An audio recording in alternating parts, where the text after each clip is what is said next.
Hello and welcome back to the Nature of Education podcast. You are with me, Yvonne, and I am delighted to be joined this week with the wonderful McCartan. Ash is one of our recently certified Wolf Academy facilitators, but he is also a facilitator in his own right with Guerilla Education, which he has founded himself. So delighted to have you, Ash. How are you doing? Thanks, Yvonne. Delighted to be here. How are we doing? We're doing well. The sun's out. I'm breathing. It's a fairly chill day ahead. So, no, we're doing well, thanks. How are you getting on? Brilliant. Yeah, good as well. Yeah, always so nice to see the sun there, and breathing is pretty good too. So yeah, happy out. So yeah, Ash, loads to talk about, I feel like, today. And I do want to even just talk to you a little bit about, I suppose, what brought you towards Wolf Academy in the first place. We'll start there and then see where we go.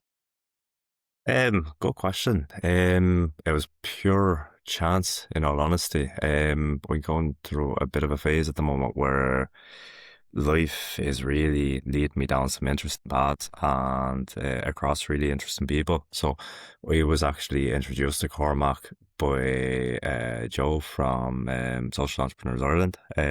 Cormac and I had a chat, and it's kind of more so to get a bit of a feel from a successful social enterprise like Wolf Academy.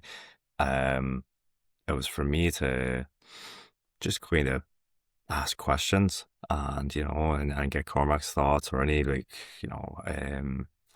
experience to kind of help me out with getting Guerilla Education started.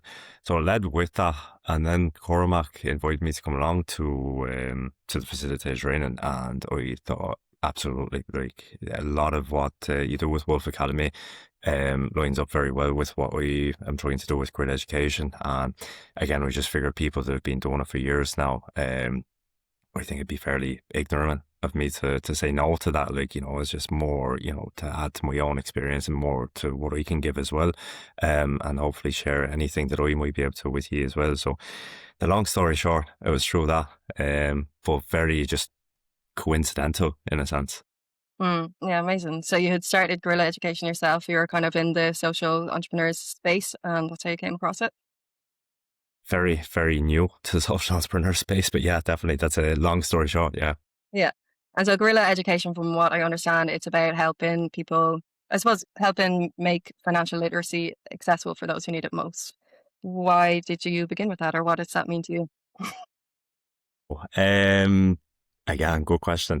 Yeah, it is essentially that. It's about bringing accessible financial literacy. So really big emphasis on the accessibility, whether it be from like a cost point of view or even in terms of the language and the way that we teach it, to people that, the most vulnerable people, financially vulnerable, socially vulnerable, whatever way you want to put it, really bringing it directly to them. So, in my head, it's always about injecting it into the communities that need it. So rather than kind of passively waiting for them to come and seek it out, bringing it directly to them. Because, I think speaking from first-hand experience, sometimes you don't realize what you need until it's kind of right there in front of you. So that's essentially it. And I forgot to follow the second part of the question. Me too. So what does it mean to you? Why the interest in financial literacy, I suppose? Yeah, no, this is the juicy part of the question. Comes from my own lived experience. So I grew up in very, very, very adverse conditions, I think is the kind of the corporate way of saying it. Grew up in poverty, essentially. Grew up with a big lack of a lot of different things. And we kind of, so again, try and resume this as short as I can, but like I ended up leaving high school when I was about 15 to work. And then through that, like, we kind of didn't really know what university was and things like that. Eventually got the chance to go to university thanks to a whole lot of other coincidences and really great people in my life. I was very, very lucky to come across and that somehow believed in me, given the absolute messer that I was at the time. And so I chose, when I started it in college at 24, I chose to study finance and economics because kind of always grew up in that, that perspective, really admiring the financial system, admiring people in finance. You know, you see the suits, you see the toys, you see like this, you know, investment bankers, and they're all making loads of money. So he's like, that's what I want. That's exactly what I want to be. And one of the first things we realized as I was studying finance was like how essential it is for everyone, regardless of what you do in life. Like I remember kind of reading through one of my first textbooks and like thinking like, you know, it doesn't matter what you're doing. It doesn't matter if you're working in Duns or if you're a blood cancer researcher or like, you know, anything kind of, yeah, it might be, doesn't matter what you're doing in life. Like it doesn't matter what stage of your life you're at, you are affected and impacted by money. So then the follow-up questions were, well, why don't we have access to this information? Like, why am I only learning it now, you know, after like the hell of trying to get into college and then getting there by the age of 24? Why is it only now that I'm learning this stuff when we all need it? So that was the initial kind of the roots of like the idea around Guerrilla Education, but then loads of other kind of impacts, experiences, people just kind of built upon it and made it much more solid. Mm. Yeah, amazing. Love that. I love even that. And I suppose we'd resonate a lot with that as well, like using our own personal stories to recognize, okay, well, this isn't right. I'm wanting to do something about that and change that. Like, I think that's such a Mm, lovely quality to have. And even having left school, then coming back to schools with something so valuable is huge. So, yeah, it's cool to see that journey and how you're using your experience to better the lives of others by the sounds of things. Working on it anyway. So, I'm familiar-ish with some of what you're doing, but I know there's a few pillars that you work off in Guerrilla Education. Do you mind sharing what some of those are? absolutely. So we've three key pillars that make up Guerrilla Education. First one is the accessible financial literacy. So again, we spoke about what accessible means. Really, cut out all the kind of financial jargon around financial literacy, though that stuff that kind of keeps it gatekept to certain people or certain parts of society, and making it available to everyone is the first part. Second part is emotional intelligence, and this is where I really you know, we gained so much from the Wolf Academy facilitator training. I am very self-taught when it comes to emotional intelligence. Definitely far from being in any form of like mastery or anything like that. But I can still like I'm at a point where I recognize just how important it is for everyone to really be able to understand, identify and understand what's happening within themselves and understand others as well, and really kind of take that into consideration. The benefits of it are phenomenal, absolutely phenomenal, life changing. We think that's one of the things we've identified from my own journey, which is again why it's become one of the pillars of Guerrilla Education. Is just realizing from where I was to where I am now, that wouldn't have all been possible if I didn't start picking up those little bits and pieces of like emotional intelligence. And again, it's not because of me. Like it's not, you know, I'm just some kind of emotional intelligence guru. Is because of those external influences. So people that we've just been really fortunate to be around, people that have, you know, given me a chance and really kind of shared their own knowledge and their experiences with me, that's kind of built that up. And then the third one is critical thinking, and this kind of goes hand in hand with emotional intelligence as well.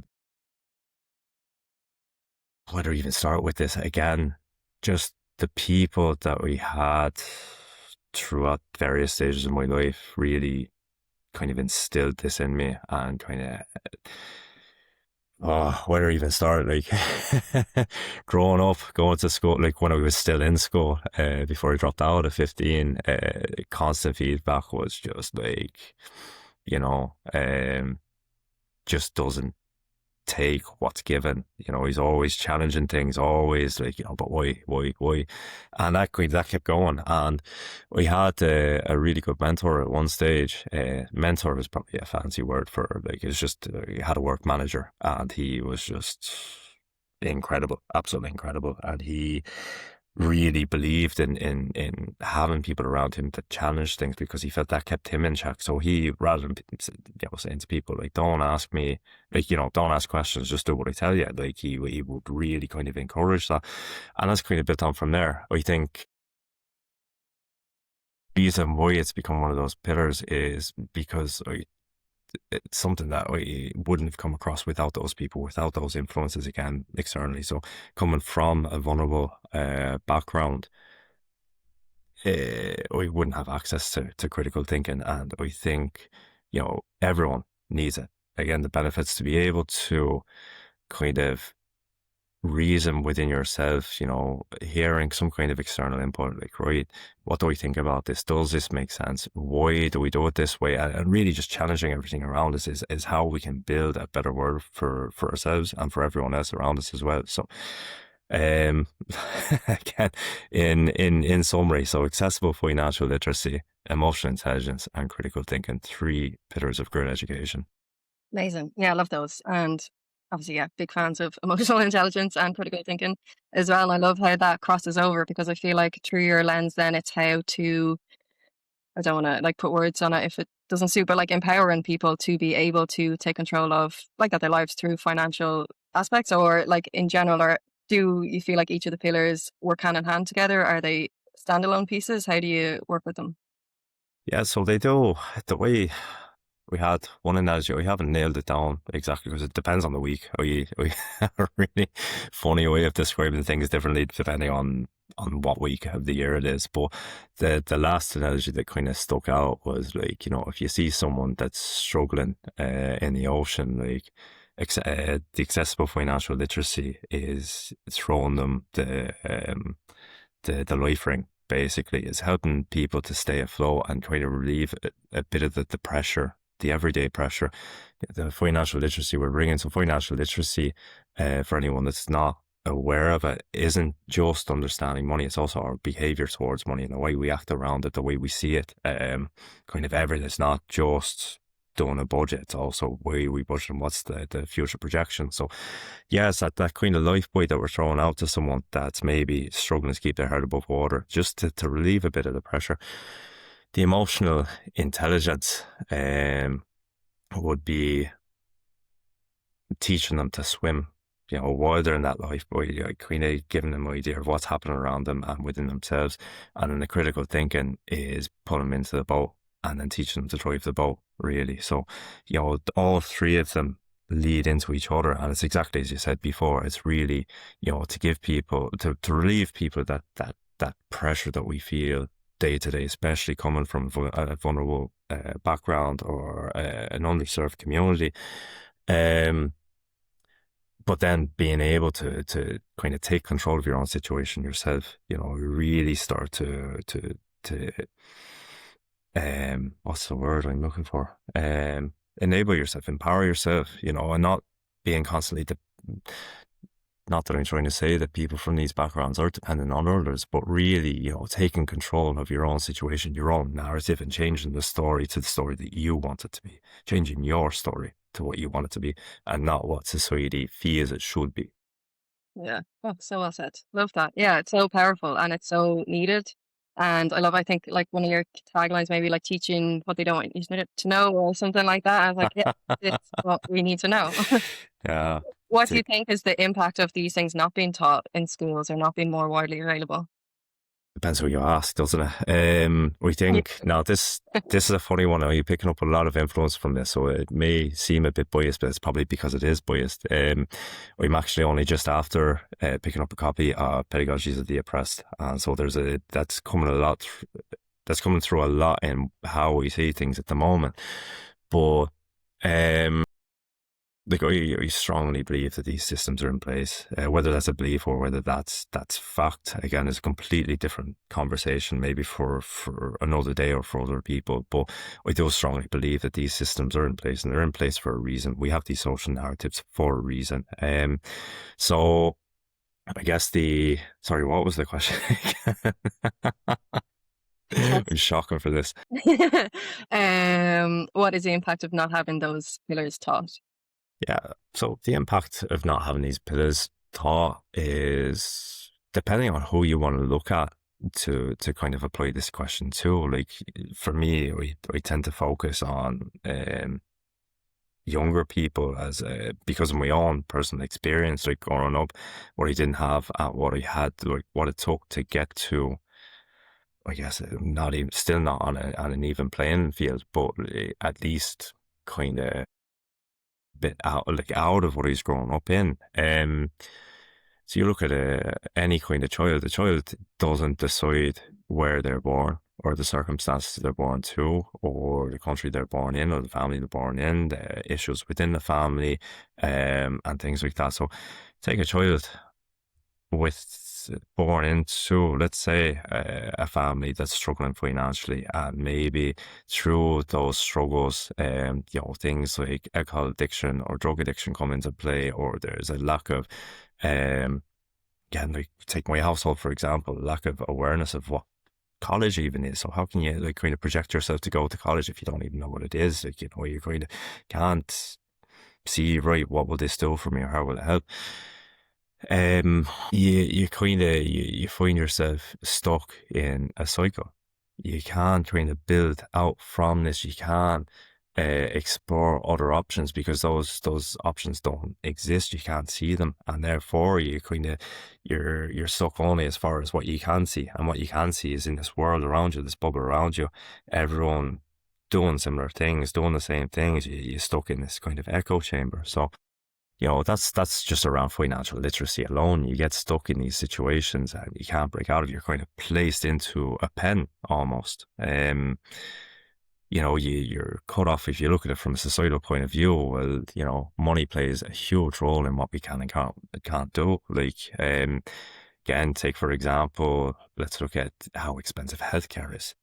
And so if you're kind of battling with chronic pain, chronic fatigue, or mental health issues or anything along those lines, but you can't actually afford to get help because that's kind of kept aside for only certain parts of society, well then you're already trapped as it is. You're limited in how far you can go, or what you can do, what you can't do. But then you're also battling that by yourself, versus when you have more access to financial resources, all of a sudden your options open up and you can explore so much more. Now, that's just talking about accessible financial literacy. When you add in emotion intelligence and critical thinking as well, again, those effects are multiplied. Like, if you don't have access to understanding emotion and how you feel, and again, this kind of goes a lot into what like Wolf Academy is doing. If you don't have access to that, again, how can you kind of, don't want to say how can you do anything, but like it's almost like that. If you're experiencing anger or frustration or sadness, but you can't identify that, how does that come out? And oftentimes it does come out through violence, alcohol, drugs, any other kind of form of we say like a negative or toxic experience, because you don't know what you're feeling. You don't know why you're feeling it. And if you don't understand what or why you're feeling, how can you change it? How can you address it? How can you go and eliminate what's creating that? So, and again, with critical thinking, well, don't really understand what's happening in this world around us, why we're kept in these situations, why, certain classes of people are kept in different areas, and why we can't break out. So how do we change them? How do we make the world a better place for everyone, not just for certain people? How do we make it more inclusive? How do we make it so all people can live and not just survive, So what's a world without it? Well, we're living it, like. Yeah. Well, yeah. You can see it just looking around and how everything is. That's all right. Yeah. And I'm drawn back to, because even as you're speaking there, too, like when you said like a pen, it does feel very limited, restricted, like oppressed, even just as a general way of being, that there isn't that kind of chink of light coming in. I feel like these different things kind of open that up, even just accessibility to the awareness that another way is possible. I think that's like a starting point for a lot of people to be like, oh, I didn't know that existed, as you said as well. How did you have those little openings of it doesn't have to be like this? Wow. Pure luck. Mm. Pure luck. If we say pure luck, we mean in the sense of having the right people walk into my life at the right time. So again, I was very, like, when I was in the thick of it, I was very much in that, in that cage, in that kind of that bubble, in that kind of cyclical bubble of the worst of it: poverty, violence, racism, aggression, drugs, alcohol, sexual abuse, transphobia, homophobia, like all of the everything you could think of was what I was growing up in. And I was very fortunate. It was actually my first girlfriend's mother at the time, so I would have been around 14 or 15 when we started seeing each other. And I was just, again, the coincidence that this was my girlfriend at the time's mother that saw me, and kind of, despite who I was, what I was, where I was from, and everything that kind of comes to it, there was no judgment of that. She kind of just saw the human in me and the person I was, and maybe even the resources that I was, don't want to say robbed of, like it was never taken from me, but I didn't have access to. So the resources I didn't have access to. And she just through that belief, through that kind of, through seeing that, just started giving me access to those resources. So it kind of started with just, at the time I'd left home, I'd spent a couple of nights, rough, and my girlfriend went to her and just said, here, look, Ash is sleeping in the street at the moment because he's after leaving home. Can he come stay with us? And like, sure, yeah, you imagine any mother, her 15-year-old daughter and her 15-year-old or 16-year-old boyfriend, like, who in their right mind would say yes, especially when, this is someone that comes from a working class background, and this fella, this 15-year-old fella, is, I wouldn't say scumbag, but definitely left a lot to be left a lot to be desired. But no, she said yes, and then through that, so like, just giving me somewhere, and then started like teaching me just about. First time she sat down and did a budget with me, and like, I'm not gonna lie, it did my head in. I did not have the patience. I did not have this. I didn't want to know, but those were the seeds that were sown that kind of got me on track. And then like through that, just constantly telling me, you have to go to college, you have to go to college. Like I didn't have a leaving cert. I was 16 at that stage. I was working full time, didn't care about education, but she was constantly pushing me like, we'll find out a way to get you into college. And sure enough, she did. She's the reason why I started my undergrad 8 years later at the age of 24. And she's also the reason why, 16 years after that conversation, that I started my master's, and like those wouldn't have happened without her. On top of that, she was giving me books, like, one of the first books she gave me was Rich Dad Poor Dad, and that really kind of explains, for anyone that hasn't read it, you compare two friends growing up, and one that has access to financial literacy and the other that doesn't, and how it just changes because of those conversations. Yeah, it all came from that. Those, and then similar experiences, just different people along the journey. This has been I'm 34 now, so it's been a 19-year journey now, but there have been plenty of people along the way, but just those individuals that have gone against the grain of a society, that have seen someone that doesn't talk the way that you should, doesn't act the way that you should, and rather than judging that person for those behaviors that are not innate, like we're not born with hate and racism and violence and all these kind of negative isms and phobias. We're not born with that. We learn that, and they saw beyond that. They saw the person, the human, and rather than judging that, they showed an alternative, and were patient, and just that's it. And that's what we try and instill in Guerrilla Education. That's exactly what we're trying to do, is to take all the people that have been judged, left behind, forgotten, excluded, anything that you like, bring them in and then show them, give them another environment. Because we're not born like that. We're products of our environment, and the environments that we grow up in, they're not. Again, comes back to a child doesn't choose where they're born. They don't choose the situation or the environment that they're born into, and it's not their fault. And they should never ever be condemned for that. So there you go. That's it.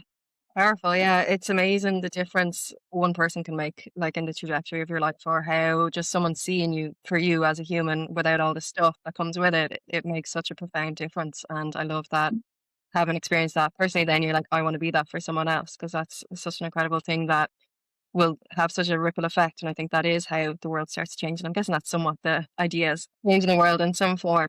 Because like that's how it begins is those little things. And like that in terms of goals, like what would be the vision? Okay, everyone has imagining, everyone has access to what you offer. What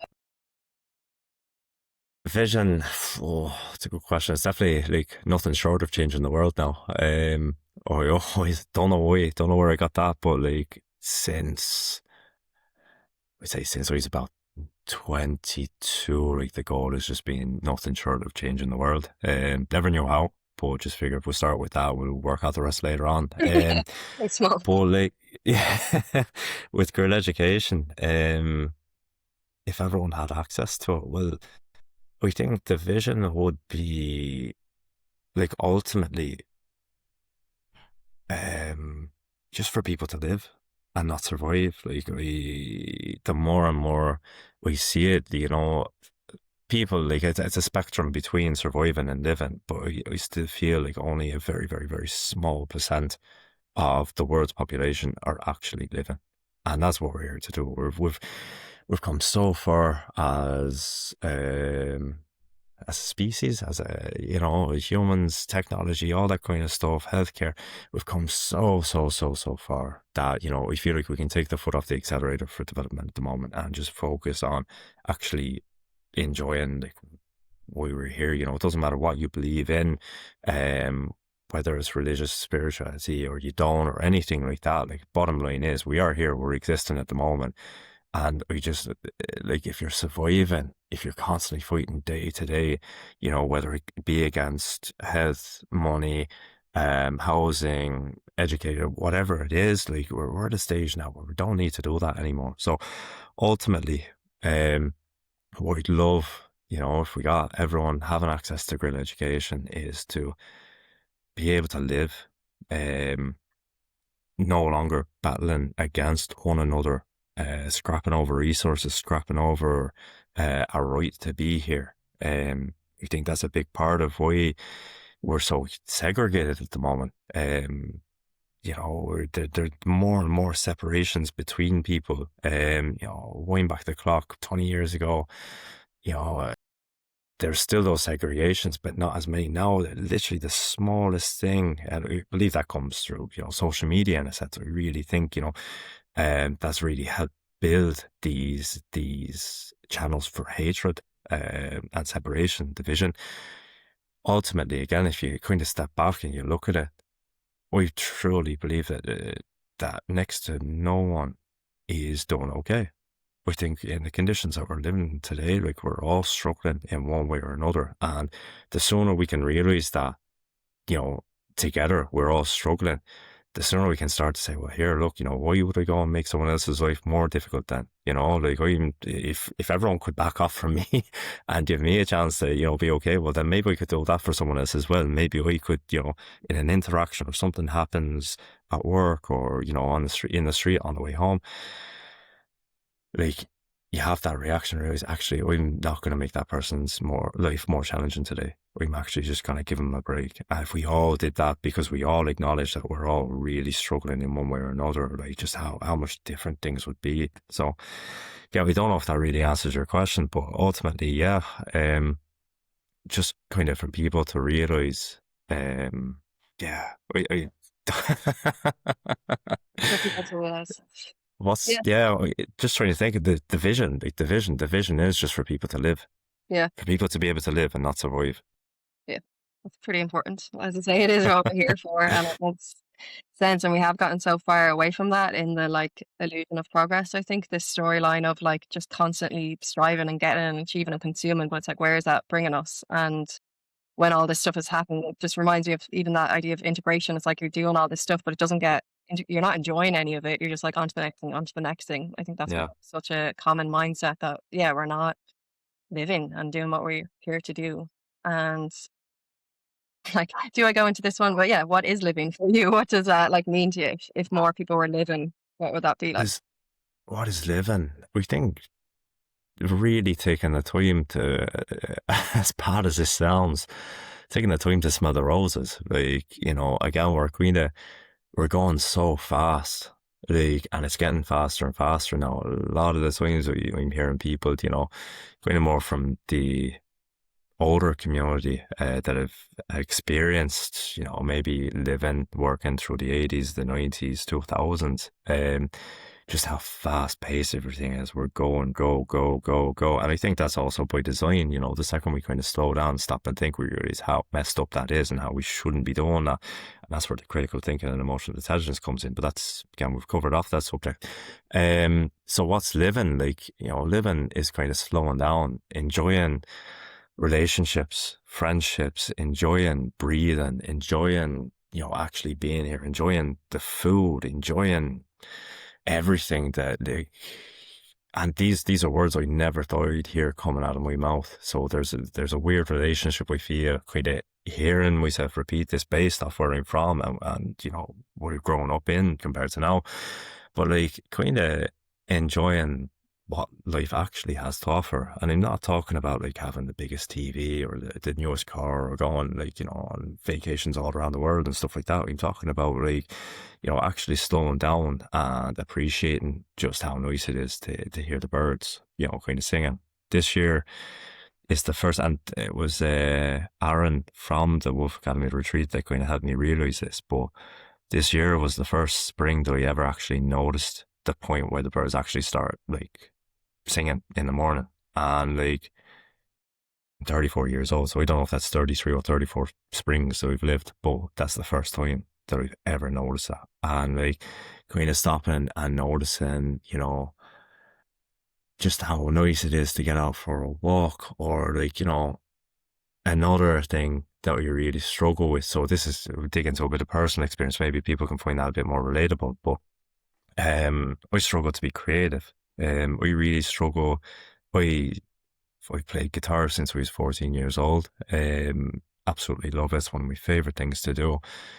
But one thing I've always struggled with is sitting down to write a riff or a tune or something like that, because I don't have time to not get it right the first time. I don't have time for it to be perfect. I don't have time to explore and play around and different sounds. Like every time we pick up the guitar, it's to play that song or it's to play that sound. And if I can't figure it out, I disconnect from it. So what's living? Like living is having the time to actually mess about with the guitar for an hour or two and not feel this crushing sense of, I've got so many things to do. I don't have time for this. I don't have time to get this song wrong or not write it perfectly the first time.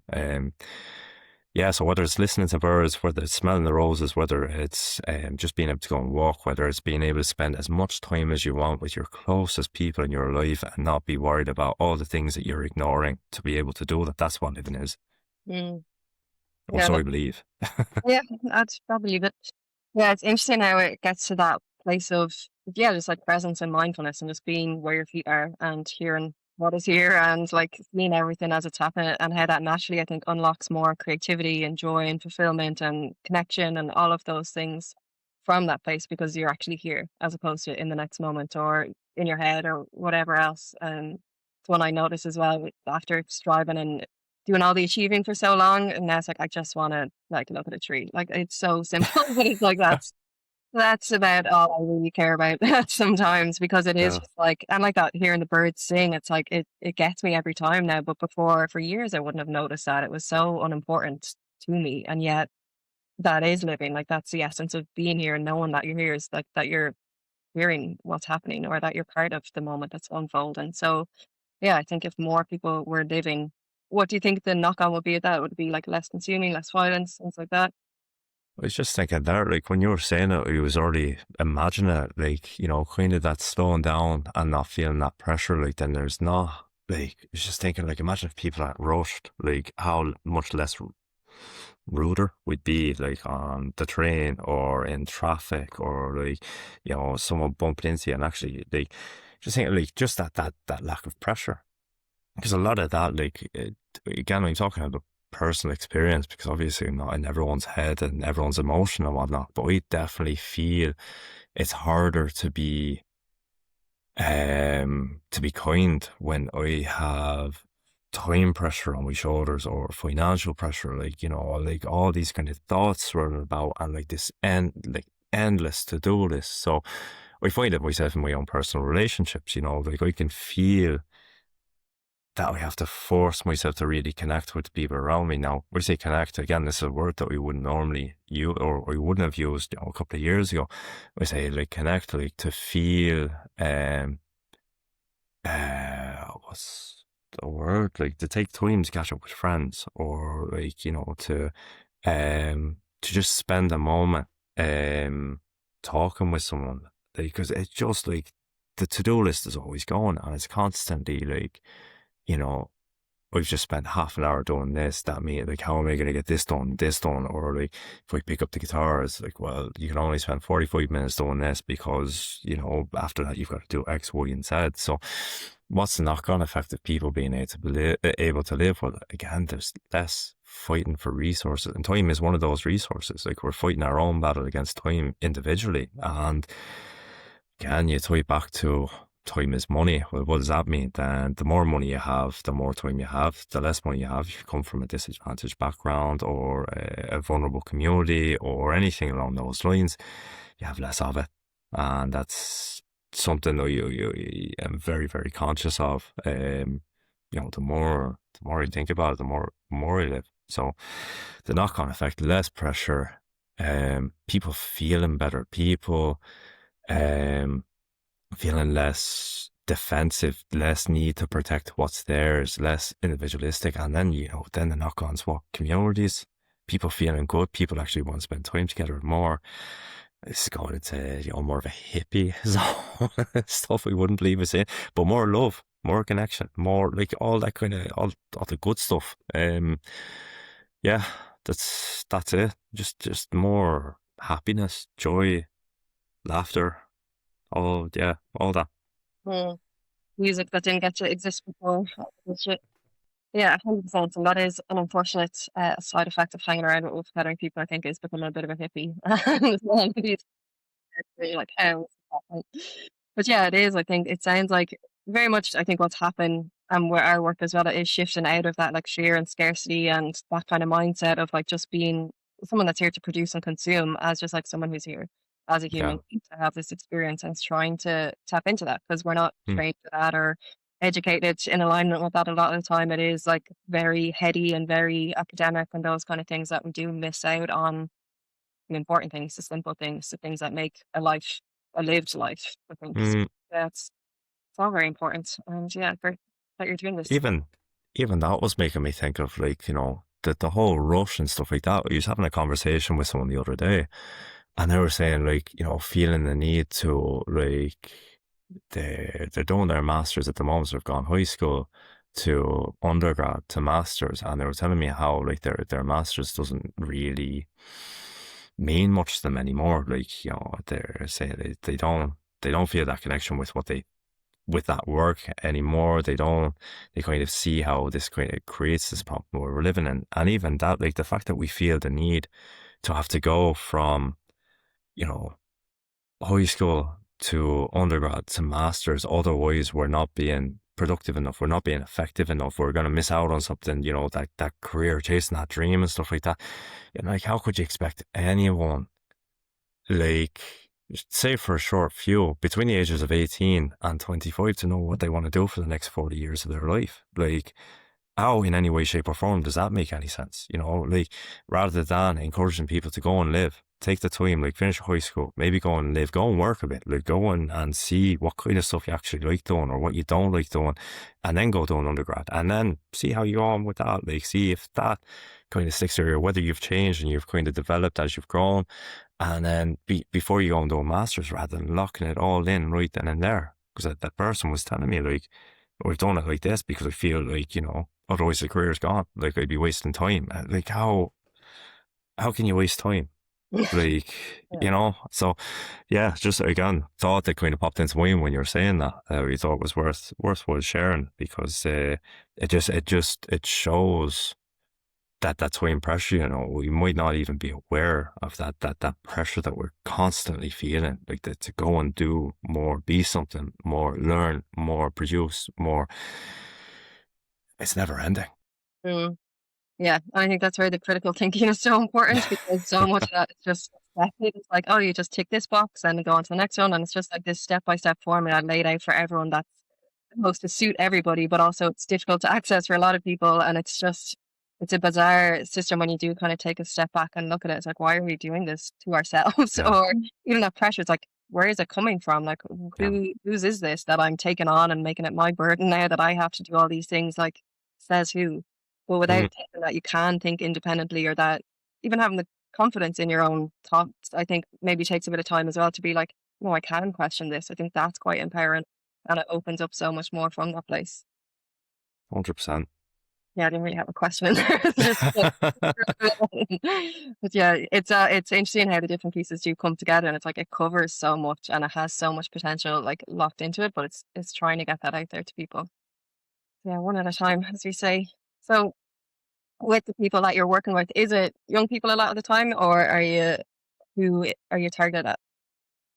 think so. Initially, like I'm gonna underline this with the fact that we're a very new social enterprise, so constantly evolving and changing. But um, it definitely like my passion would lie primarily with helping younger people around the same age as what I was when I started having that kind of external influence. So that's I'd love to kind of get in there. Um, and work with those people. But ultimately, it's almost a friend of mine from when I was developing. Jeez, I can't believe I'm saying words like this now. Friend of mine who was kind of going through like creating Guerrilla Education and what it's going to look like and what it means and everything, and was saying, but like, sure, this applies to everyone, and it does apply to everyone, but for me, there's a priority, and it's the people that don't have access to those resources, because of where they're at in life. So, grid education is really for the most vulnerable people. That in Ireland at the moment, if ever we go international, well, then sure, globally, because it's not just isolated to Ireland, but the most isolated people, isolated, vulnerable people. So yeah, younger people, people that are unemployed, people that are low income earners, people with, I don't like the way this is phrased. The technical term is low education, but people that haven't had the chance to do a leaving cert or go to college or to do further education or tertiary education. People that have been unemployed for a long time or even a short amount of time, doesn't matter. Women, again, because of the way that the world is shaped, a lot of especially traditionally, financial knowledge and information is kind of kept to men. And so women, especially widows or people find themselves separated or divorced or whatever the case may be, and they find themselves suddenly navigating a world that they've had very little exposure to. People that have migrated to a new country or people that have migrated to Ireland, and the traveller community, I think that's it. But Okay. anyone Yeah. overall, anyone that comes from any form of a vulnerable community or a vulnerable background or an underserved community or whatever label that you want to put on it, people that don't have access to these resources, people that don't have access to understanding the way money works or how to navigate it, people that don't have access to understanding what they're feeling, understanding what other people feel, and people that don't have access to understanding the way or seeing how the world works and being able to challenge it, the way these systems work, the way and the reason that they're there. Hmm. Amazing. So lots to work with, lots to do. That's very important work happening. Where can people find you if they wanted to get in touch or find out? Um, they can find me on Instagram. So Guerrilla Education is on Instagram. We're also on LinkedIn. So you can find me, you can reach out to me personally on LinkedIn. We'll have a website coming up soon. But otherwise, wherever this podcast is going to be posted up as well. Reach out in the comments, and we'd be happy to get in touch with you as well. Because these are part of what we do as well. Part of the whole critical thinking process is to have conversations. So if you don't necessarily agree with what I'm saying, or if you think differently, or you want to challenge it, by all means work away, because that's how we also develop the best ways of going forward too. It's not just what I think. It's not just what certain researchers think. It's not just what certain political figures think, or whoever you want to put the spotlight on. It's collective.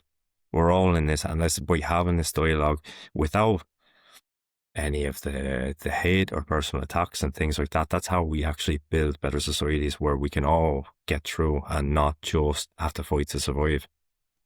Beautiful. I love that you added that as well. I think that's so important, even like critical thinking with ourselves and being open to that, because I think there can be a defensiveness or a fear around being challenged or things like that. But again, it's just demonstrating you're open to growth and wanting to embody that, I suppose, which is something you're probably instilling on other people as well, which is, yeah, still needed. 100%. Like one of the best feelings we've ever had, and one of the points I really, really try to drive with Guerrilla Education is I come into workshops, and I obviously have my knowledge, my experiences, the things that I'd like to bring to people in these workshops, but everything is up to being challenged. And at any stage during these workshops, you can put up your hand and you can say, you know what, I don't agree, or you're talking rubbish, or whatever, like hopefully in a respectful manner, because at the same time, this there is a way to approach and how we challenge things, but it's an open dialogue. It's not just me coming to put information into people's heads. I bring in, what I hope to be able to give to other people, but everyone has something to add. Everyone has a perspective. Everyone has lived experiences. Doesn't matter who you are. If you're living, breathing, you've got something to be able to bring to the conversation as well. And it's all a conversation. And that's how we get the absolute best out of it. So what I ultimately would love to bring as well, maybe, tying back to the vision that you're saying before too, is to be able to help people challenge information, challenge what we're saying, but in a way that we don't attack, hate, or criticize others as well. Bring it up, open the conversation, and let's have more conversations. Let's have more dialogue. Let's have more have the chats, and it's okay to be sat with someone that you don't agree with, even to a completely opposite contrast, but have that conversation. Still have that conversation. Don't flee. Don't leave it for social media. Don't jump online where, there's the limited kind of channel. Go sit with that person. Say, here, look, you're saying this before. I really don't agree. I want to talk about it. You might walk away from that conversation still not agreeing, but you're still, at least you've humanized that person as well. And you're not going to bring them down to just being anything less than human. Yeah. That's so key. So glad you're bringing in these nuggets here. It's so important. Like a lot of what you said there, it's even just open up that possibility for young people to question an adult or someone who's coming in sharing information. I think that's so really I can ask questions, that's so empowering, and that just opens up again this, oh, I have a say here, my voice matters here. I might actually be able to contribute to this conversation, because it's all dialogue. It's how we learn anything. It's just listen, response. Oh, okay, that's what I think, and figuring it out there. But you're bringing up all the good points, Yvonne. Again, you're saying there, children challenging adults. Again, I am firm in my belief that children are our way forward. Children are pure geniuses, and you talk about any level. A child from 2 or 3 years old right up to what they say they're shifting. You become an adult from 18 to 24 or 25 in terms of the way your brain develops. But any child, between those ages, the further back you go, the less influence, the less their soul's being crushed out of their body by society, would say. Trying to think of how to word that. But I really think that, younger people are a way forward. And it's one thing I really believe in as well is, we don't give younger people a voice. We're constantly telling them, no, know your place. You don't have enough experience. You don't know what you're talking about. You're just a child, or wait till you're grown up and you see how it is. No, that's I firmly believe that's the wrong way we're going about things. Like, we should be coming to children and hearing their perspective, seeing the way they see it, seeing that imagination. Like, even just saying this myself, there's so many people coming to mind. A French journalist, Saddam Saki, that's written a book about these experiences. In English, it's called Shut Up and Be Young, basically. Like, know your place. You don't know what you're talking about because you're just a child. Mm. But then thinking of like Rob Hopkins and radical imagination as well, like, in terms of the genius of children, like, how can we see a way out of these issues that we're experiencing when we've also had the creativity crushed out of us? We're in a system that doesn't promote creativity. We're in a system that doesn't allow creativity to thrive and flourish. I know you're saying this is someone that isn't really that creative, like, I don't practice, or like, talking about how I struggle to write songs, so like, it wouldn't be my first kind of say reflex, that creativity. But this is where, children thrive in creativity, and it's only as you get older and older and it's slowly squeezed out of you by the system that, you slowly start to lose hold on that. So again, what I'm trying to say is that I firmly believe that we don't give children a chance, or younger people a chance to be the voice that they should be, and to help us out of this situation we've found ourselves in. Mm. Oh yeah, completely agree. So much. And that's often my favorite thing in workshops or the circles that we do as well, is just hearing their opinions. Like, I don't want to listen to myself. I talk enough. Like, you tell me. And just the stuff they come out with, like, blows me away every time. Or like, I'm learning so much from them, and I feel like they just don't have enough of those kind of platforms or spaces to be seen as an individual with perspectives and opinions and thoughts, as opposed to just like seen as someone who should have these thoughts and all of these kind of opinions and stuff that's been ingrained or put in. I think in pedagogy of the oppressed, there's that idea of like, just, yeah, putting information into the head, basically, as Yeah, opposed to like drawing it out, which is the etymology of the word education. So to draw out or educe or yeah. whatever. And it's bringing that, because they have everything they need in them. It's just creating the environment for that to actually be able to flourish. That's it. You think about how backwards that is. Like, you're kind of exactly like you're saying, children aren't given a platform, or young people aren't given a platform to be able to express themselves, say what they think, say the way that they see things. When does that platform become available? Well, it's once you've finished that journey of education, of having information kind of compressed into their heads. So once you've been kind of formed by what society wants you to be formed by, is only then that you can actually speak up, vocalize, and express yourself. So once you've lost that creativity, once you've lost that that that freedom of thought, Yeah. because once you've gone through an education system, you no longer have that neutral freedom of thought. You've had all of that influence, all of that bias kind of compressed into you, where you don't have a chance to speak up. Like the education system, look at going through, especially through high school, how often do you have a chance to actually speak when you're in classes? Like, it's only when you're presenting back the information you've been given or kind of compressed into your head, and everything you're doing, your exams, your essays, the way things are graded, they're not graded on how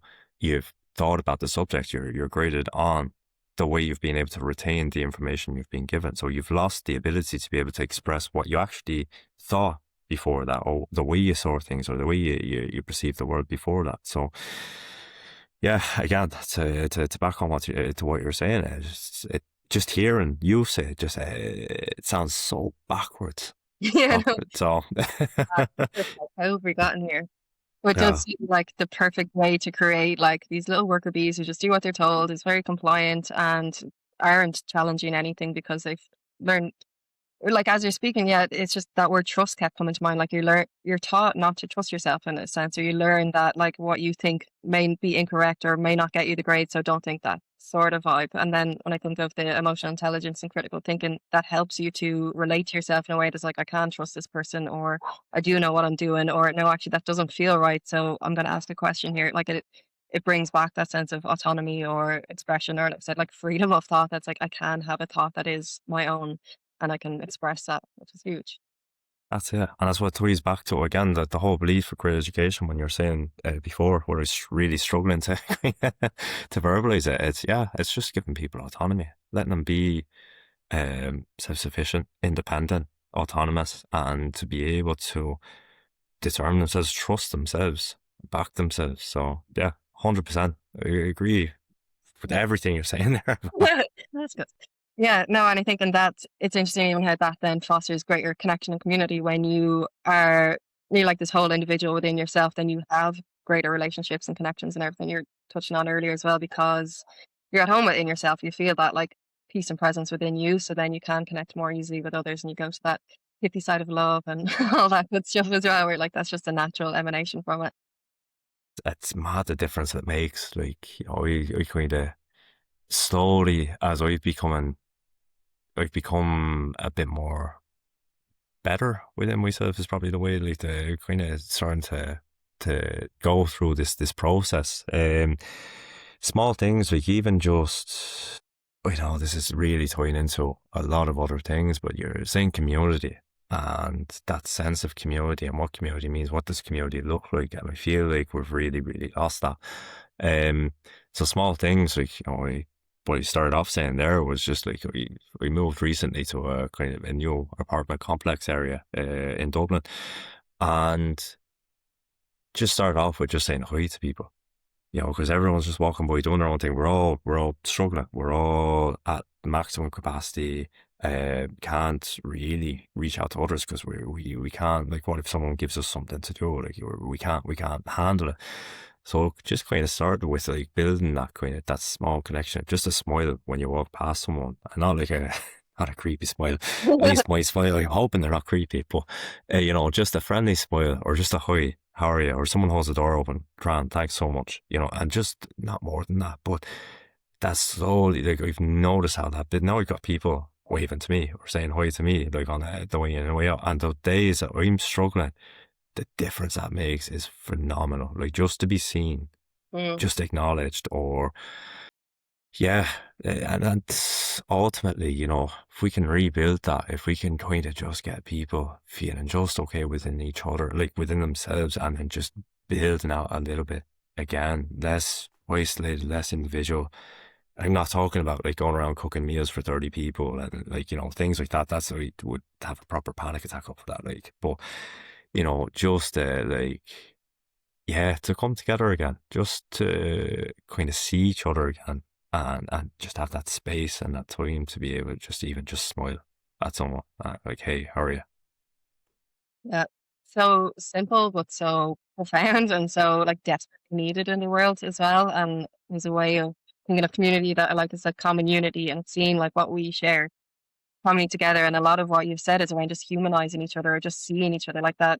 If all we did was just start seeing each other, like what a difference that would make instead of all the isms and the stuff that we've done or the stuff that we've learned or who we appear to be. It's like now really seeing the person because everyone is human beneath all the behavior and the circumstances and the environment. We're all human, like we all share that, but it's remembering that we all share that and that can be remembered in those moments of eye contact or a smile or whatever it is. And yeah, it makes such a difference. I think, yeah, there's always like, anyone that knows me knows that I love a chat and we could go on forever and ever and ever. So maybe just to leave it on that point that you said there, just that humanization. We think that's really, I know we've said, it's this point, it's this point, it's this point. I've probably said that about 4 or 5 times over the last, however long we've been chatting. But I think it does boil down to that. It's just recognizing that we're all human. And like I say this, I still struggle with it. I have certain triggers. Will say mine turn to be towards people with what I would consider an excessive amount of privilege and money. I really struggle to humanize those kinds of people. But sure, we're all working on something. None of us are perfect, and that's that big flaw of my own, big blind spot. But it's very much that. It's just remembering, like you were saying before, we're all struggling. Everyone's human and we're all struggling. Everyone is struggling in their own way, shape, or form. So if you can, like you said, remember that person behind it, that person that, again, it might be the person that we pass in the street, that's maybe looking a bit rough, worn out, or maybe it's the person bringing over coffee and they're feeling a bit cold or a bit impolite or something like that. Just remembering, just 1 second here, what are they going through? What have they been through? Where have they come from? What if they, don't have to go that deep every single time, but like, just humanizing. Like, if we stop dehumanizing people and just see every single human being, regardless of who they are, where they're from, what language they speak, what they do for a living, what they've done, what they're struggling, what they're not struggling with, everything like that, the world would just be phenomenally different. So it's just, just to stop dehumanizing people and just see each other for everything we are. Struggles, the pain, the frustration, everything. And we just, we think we'd see a much better place. Beautiful. I'm not going to try to add into that. That was amazing. Thank you so much. As I said, it's been such a pleasure. I'll stick all links and stuff in the show notes. I think that's what you call them. Thank you guys so much for listening. I will be back very soon, and I look forward to chatting with you then.